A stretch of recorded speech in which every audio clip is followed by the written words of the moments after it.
What's the most horrifying or disturbing thing you've come across at someone else's house? Story 1.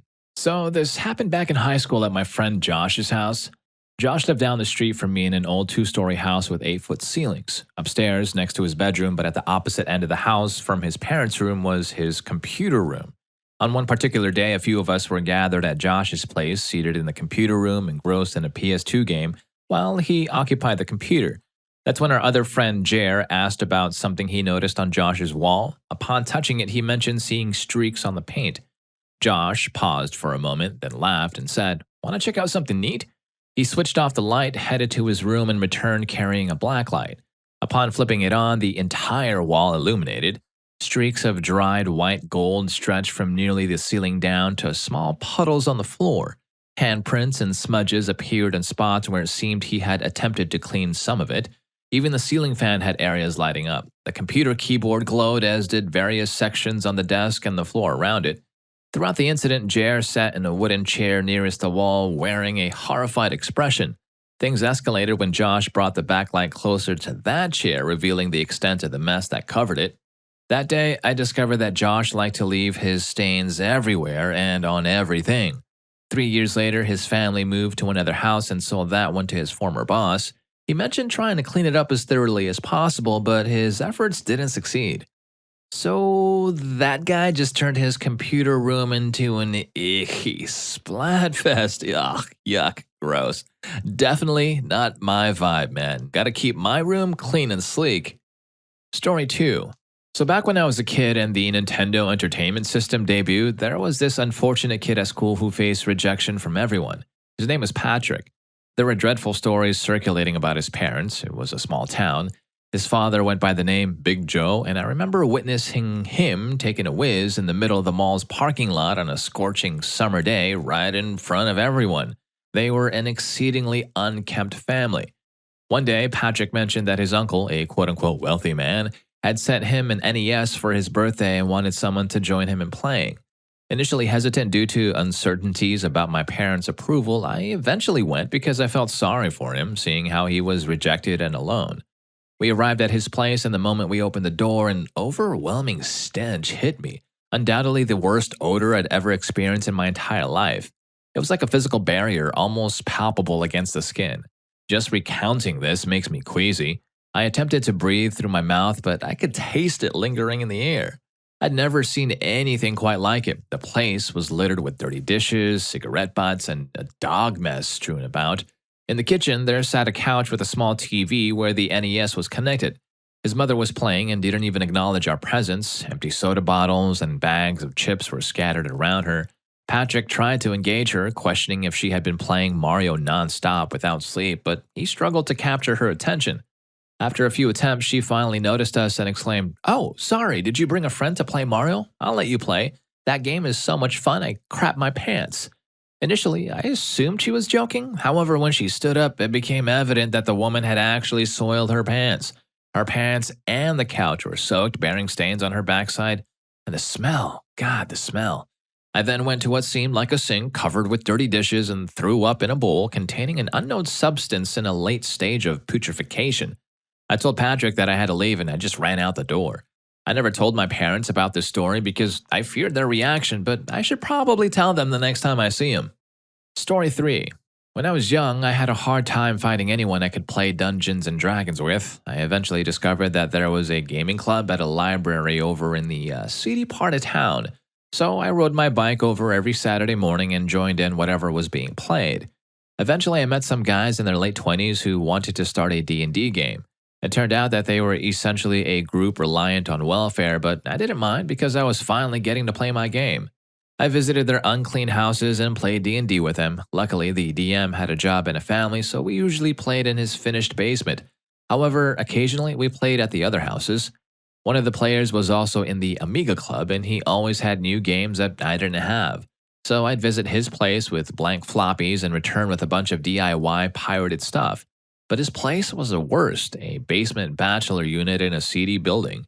It reeked of mold everywhere except his room, which smelled of dirty laundry and used tissues. He had a massive pre-internet adult video collection, and I would usually browse through that while we were waiting for the discs to copy. It was somewhat disgusting, but hey, pre-internet, gaining access to unlimited adult videos made me tolerate a lot. So one day I was there with my best friend whom I had introduced to the D&D game a few weeks earlier. He and I were sitting on this dude's bed when he got up to go to the washroom down the hall. I'll never know what possessed my buddy to do it, but he reached over and pulled open the guy's dresser drawer. It was full of clipped out magazine pictures. It took us a few seconds, but we realized they were all clippings from the Sears catalog cut from the youth undergarment section. We closed the drawer and just never spoke of it again. Story 4. One of my mom's friends has a house that isn't as terrible as some other things mentioned here, but it is still pretty bad. They have a little dog they've never been given any training, so the dog takes a whiz and dumps everywhere. I remember when they first moved in, there was a white carpet. It's nowhere near white anymore. The whole house smells like trash and crap because they use giant trash cans to take the trash out less frequently, stacking multiple bags in the corner of the kitchen, like 5 or 6 bags at a time. Stains were all over the rug from the dog, and there was a crack in the foundation, so when it rained, mud seeped up into the carpet. Upstairs was worse. The kids had pretty much free reign upstairs. Nothing was ever clean. There was dried dog mess all over the floor, some smeared across it. The cats also took a whiz on everything. They had a landing area with a pool table and some games. Even the pool table smelled like whiz. The daughter's room was cluttered with clothes and empty soda cans scattered everywhere, movies lying on the floor, necklaces hanging from different places. Basically, she just never put anything away. I once found a half-eaten pizza under her bed that was growing something moldy on top of it. Her bathroom was equally messy, with dirty towels strewn all over, makeup smudged across the walls, and the tub hadn't been cleaned in ages. But the boys' room, oh man, oh my goodness, he kept his door closed all the time because just opening it made you feel like you were going to faint. There were so many towels and clothes that the floor was completely obscured. Chip bags and pizza boxes littered the space. He couldn't even clean himself. No joking here, absolutely serious, until he was in 3rd grade.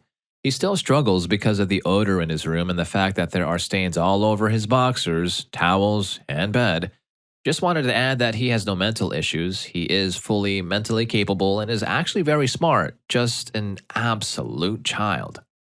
Man, that house sounds like it's been through the zombie apocalypse. Like the only thing missing is a horde of the Walking Dead, and that's a friend's house I will never want to do a sleepover at.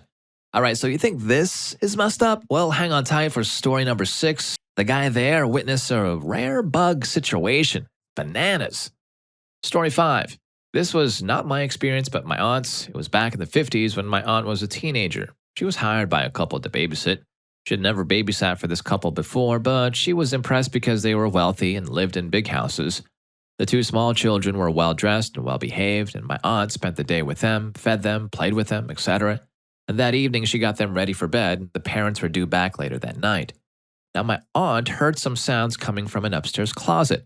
The children were already asleep in bed, so she opens the closet, finds a crib, and the crib in it is a baby. Both the crib and the baby were pretty filthy. I think my aunt woke the children up and asked them about the baby, but their answers were vague. I don't recall my aunt having any luck getting information about the baby from the 2 older children. So my aunt cleans the baby up, she washes the bedding, and I remember her telling me that the baby didn't make much noise except for the little grunts that caught her attention in the closet. She probably tried to feed the baby, but I don't remember that part of the story. Now, according to my aunt, the parents came home, paid her, thanked her, took the baby, and the dad drove her home. She never babysat for them again, and she has no idea what happened to the baby. I remember when she told me this story, she said that, as an adult, she realized that she should have called the police. She was really upset that she hadn't thought about it then, as a naive teenager, to do something to help what was obviously a neglected child. Story 6. This is a little hard for me because I've been blessed to see many disturbing things like this in my lifetime. I'll share the one situation that sticks out in my mind the most. Now, I worked for a moving company for a few years and have been in more than 1,000 people's homes. You can't even imagine the things I've seen. Human beings just never cease to amaze me.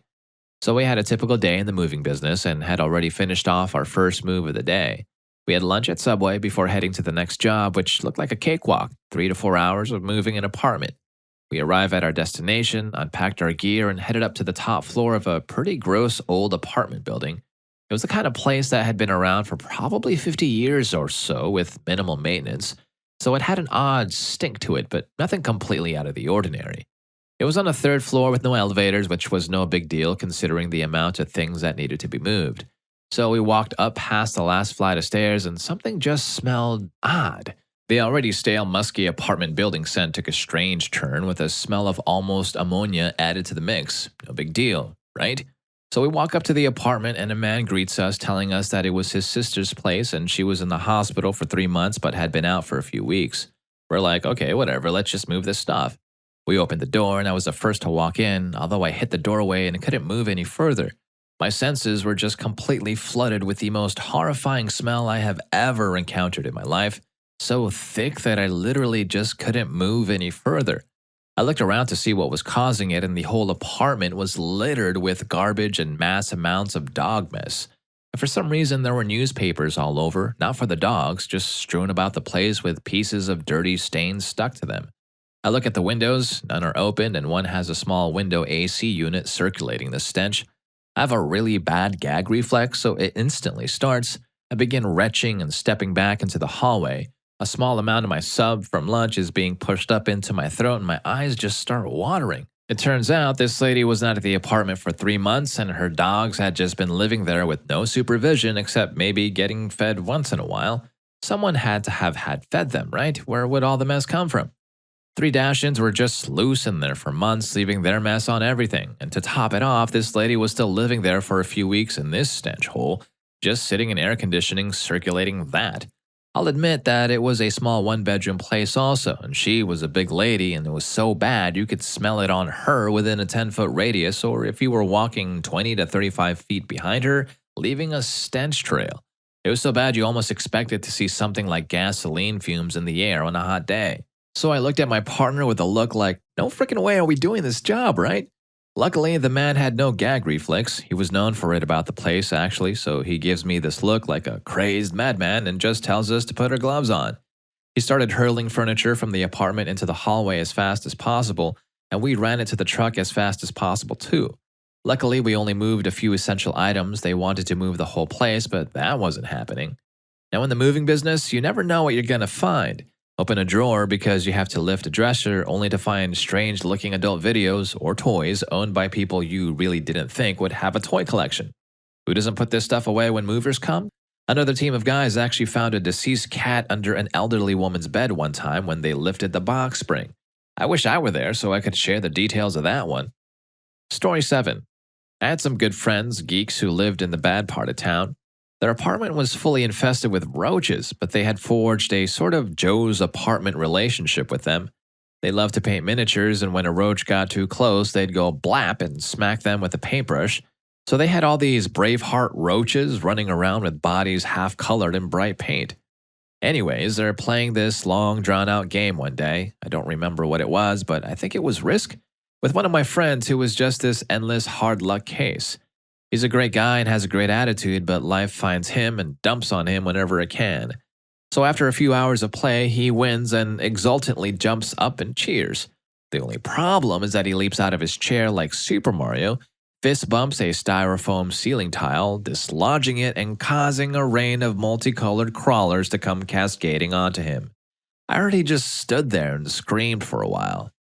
The dude just got showered in a different kind of confetti after that win. Are you feeling grossed out but strangely amused by these stories? Then please do hit that like button and subscribe to my channel so you won't miss out. It really helps us out, and I want to thank you for watching this video. We got more coming up. Story 8. Not me, but a friend of mine. He was in an acquaintance's house to pick up something for work and stayed a bit to shoot the breeze. They went down to the basement, which I guess is like a games room, but in the corner was this huge shrine in honor of this girl that they both knew. It was this altar covered in pictures, dolls with her face, even hair. The dude was kind of embarrassed about it, but in the way that you'd be a little embarrassed if you forgot to put away the tissue where you just kind of laugh it off. He explained it to my friend, who left. Everyone at work found out about it, including the girl, but from what he told me, the guy never really understood just how messed up that was. They're married now, though. No, not really.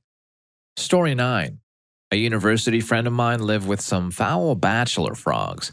They used to let their dog mess all over the place and eat all over the place. They'd just pour leftover drinks and food on the floor, and then the dog would walk around the house dragging its tongue on the ground. A tile was missing in the shower, so water leaked into the wall, and on the other side of the wall, there was a bedroom with a damp corner where mushrooms grew. The coffee table was a sheet of plywood on posts, and they had coasters that were drawn on with a Jiffy marker. One of them ate nothing but pizza for 3 years and came down with scurvy. Story 10. When I was younger, my parents decided to build a new house. However, the buyer for the old one needed the house before the new one was done building, so we rented a house in the meantime. One day, while sitting on the toilet in the basement, I saw one of those flat, crawling gray bugs that tend to appear when there's high humidity. No idea what you call them, though. I squished it, but saw another one crawling out of a small hole in the wall. I extended my leg, still on the toilet, doing my business, and pressed right above the hole. The wall felt mushy from the humidity, like damp cardboard. I pushed again with my toe when suddenly dozens and dozens of those bugs crawled out of the hole and other similar holes in the wall. Considering what I was doing at that moment, sitting down on the toilet doing my business, running away was not an option. Also, they could very well be silverfish. Thinking back to how squishing one led to a bunch coming out of nowhere, I now understand the behavior of the silverfish mob in Minecraft. Story 11.